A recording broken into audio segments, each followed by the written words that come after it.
But when the quizzes had returned and Jose bragged, "Another A plus," Estella didn't turn her head and ask, "Who's that brilliant boy?" She just stuffed her quiz into her backpack and left the classroom, leaving Jose behind to retake the test.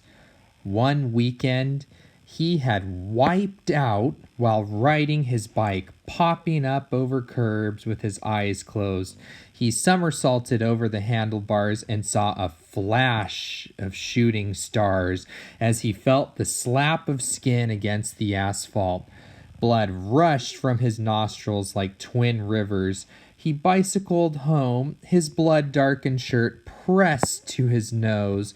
When he examined his face in the mirror, he saw that he had a scrape on his chin, and he liked that. He thought Estella might pity him. In history class, he would cry, "Oh, what happened?" And then he would talk nonsense about a fight with 3 vatos. Now, here's the cool thing. In this story, there's lots of little words we may not know, and you'll see that there's a number next to them. So what you can do is go to the bottom and look up that number 2, which said, "Vato" is a Spanish word for dudes or men. All right? So be sure to use the text tools that you have available to you. But Estella had been absent on Monday and Tuesday after the mishap. By the time she returned on Wednesday, his chin had nearly healed. Okay, so he's not able to get the pity from her about the scrape on his chin. That's unfortunate. Jose figured out another way to get to know her. He had noticed the grimy, sweat-blackened handle of a racket poking out of her backpack. He snapped his fingers and said to himself, "Racquetball, I'll challenge her to a game." He approached her during lunch. He was reading from her science notebook and biting into her second sandwich, which was thick with slabs of meat, cheese, and a blood-red tomato. "Hi," Jose said, sitting across the table from her. "How do you like our school?" Estella swallowed, cleared her throat, drank from her milk carton until it collapsed, and said, "It's okay, but the hot water doesn't work in the girls' showers." Okay, so remember, back in those days, during PE class, usually you would have to take a shower afterwards.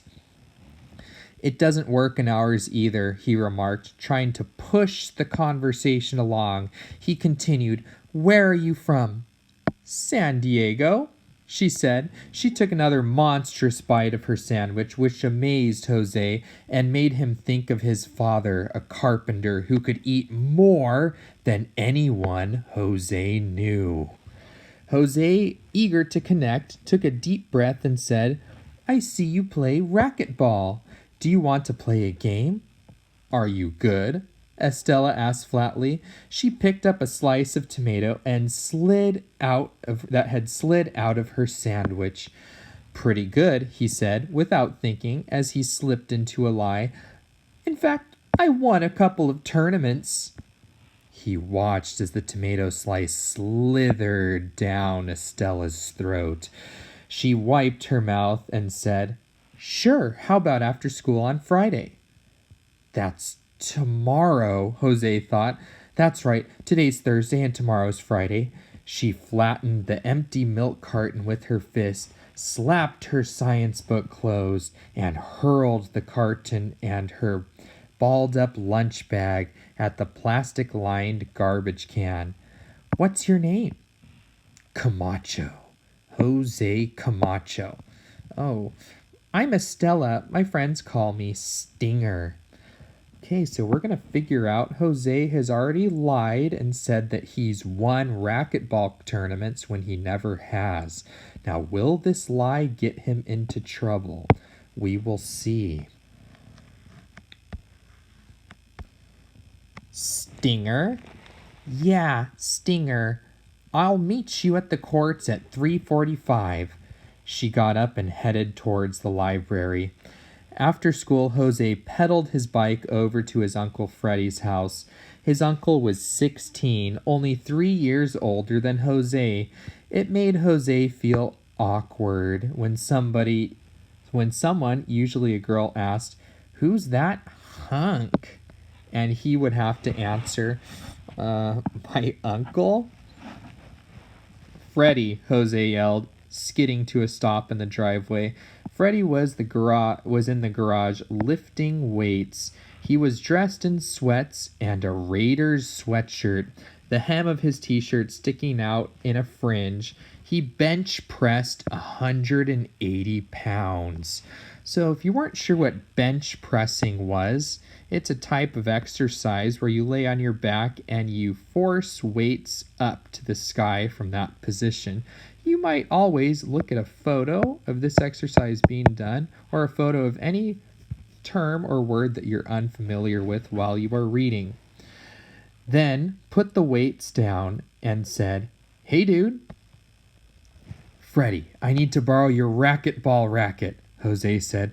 Freddie rubbed his sweaty face on the sleeve of his sweatshirt. "I didn't know you played." "I don't, but I got a game tomorrow." "But you don't know how to play." Jose had been worrying about this on his bike ride over. He had told Estella that he had won tournaments.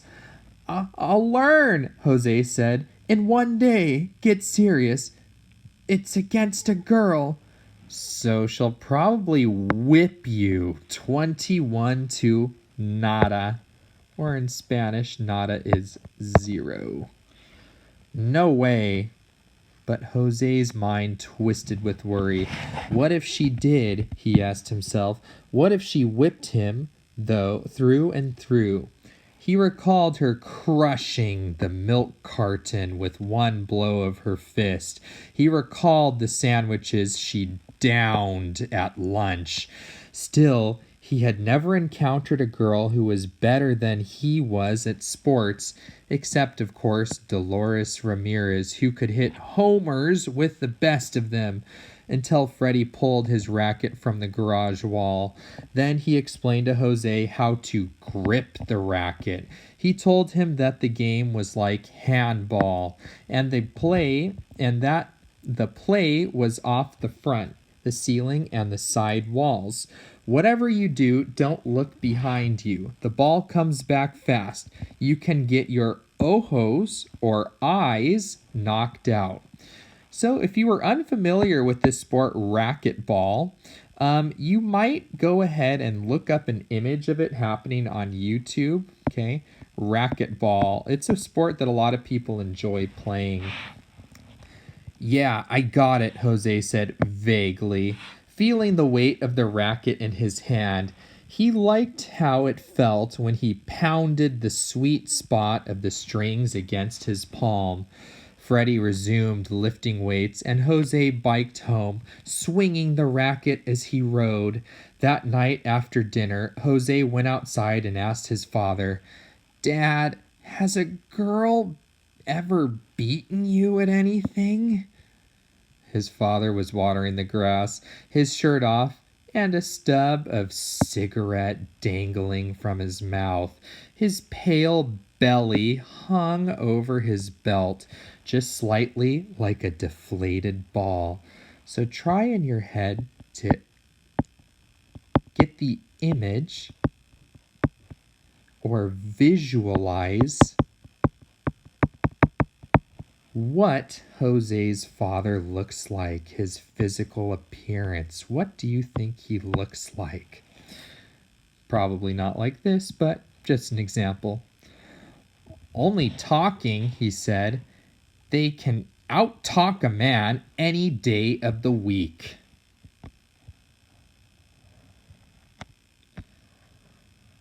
"No, in sports," his father thought for a while and then said, "No, I don't think so." His father's tone of voice didn't encourage Jose, so he took the racket and a tennis ball and began to practice against the side of the garage. The ball raced away like a rat. He retrieved it and tried again. every time he hit it either too softly or too hard, and he couldn't get the rhythm or the rally going. It's hard, he said to himself, but then he remembered that he was playing with a tennis ball, not a racket ball. He assumed that he would play better with a real ball. The next day, school was as dull as usual. The next day, school was as dull as usual. He took a test in history and returned to his regular score of 12 out of 20. Looks like his luck has run out. Mrs. Flores was satisfied. I'll see you later, Estella said, hoisting her backpack onto one shoulder. The history quiz crumpled in her fist. Okay, Estella, he said. Stinger, she corrected. Yeah, stinger. 3 verses 45. Jose was beginning to wonder whether he really liked her. Now she seemed abrupt, not cute. She was starting to look like Dolores Hit and Spit Ramirez tough. After school, Jose walked slowly to the outdoor three-walled courts. They were empty except for a gang of sparrows pecking at an old hamburger wrapper.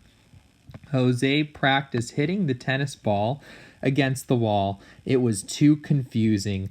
The ball would hit the front wall, then ricochet or bounce back off the side wall. He spent most of his time running after the ball or cursing himself for bragging that he had won tournaments.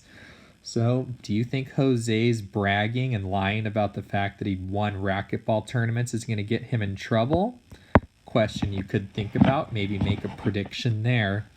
Estella arrived, greeting Jose with a jerk of her chin and a "Hey, dude." She was dressed in white sweats. A pair of protective goggles dangled around her neck like a necklace, and she wore sweatbands on both wrists.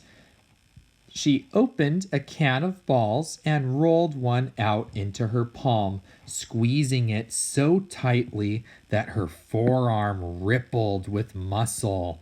When she smacked the ball against the wall so hard that the echo hurt his ears, Jose realized he was in trouble. He felt limp as a dead fish.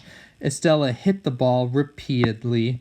When she noticed that Jose was just standing there, his racket in one hand and a dog-slobbered tennis ball in the other, she asked, "Aren't you going to practice?" "I forgot my balls at home," he said. "Help yourself," she pointed with the racket towards the can.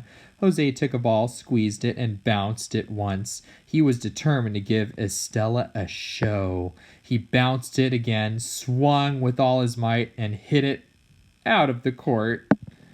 "Oops," he said. "I'll go get it."